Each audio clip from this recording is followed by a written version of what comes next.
Hey guys, my name is Thamsanqa Sinxezi, and I want to talk to you guys about this article titled The Rivonia Leadership in Lusaka, Zambia by the revolutionary African writer Castro Kwela. Now, the article details the events that happened at the meeting that took place in January 1990 in Lusaka, Zambia, between ANC general members and MK soldiers. This includes people who had been exiled and those who were also imprisoned for obviously taking action against the apartheid regime. Now, what happened at this meeting? What was it about? Remember that these were the people that were at the forefront of the liberation movement against apartheid. Young members of the ANC and MK were addressing their leaders about the grievances that they had about the development and the progress of the liberation movement.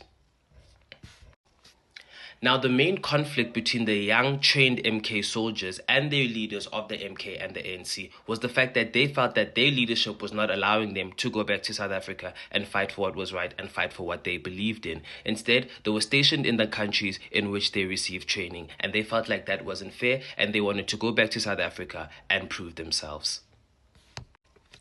Now, let me tell you what I find fascinating and inspiring about this article and the story in general, is the fact that they were trained MK soldiers that were not afraid to go back to the country and fight despite the reluctance of their leaders. The fact that they had a desire to fight for what was right, and the fact that they didn't fear dying for what they believed in, is something that I think is inspiring and we're talking about today.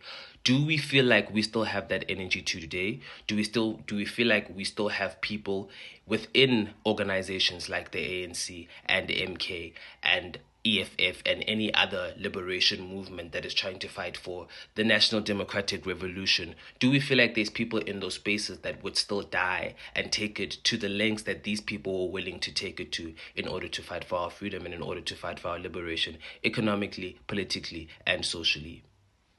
You tell me.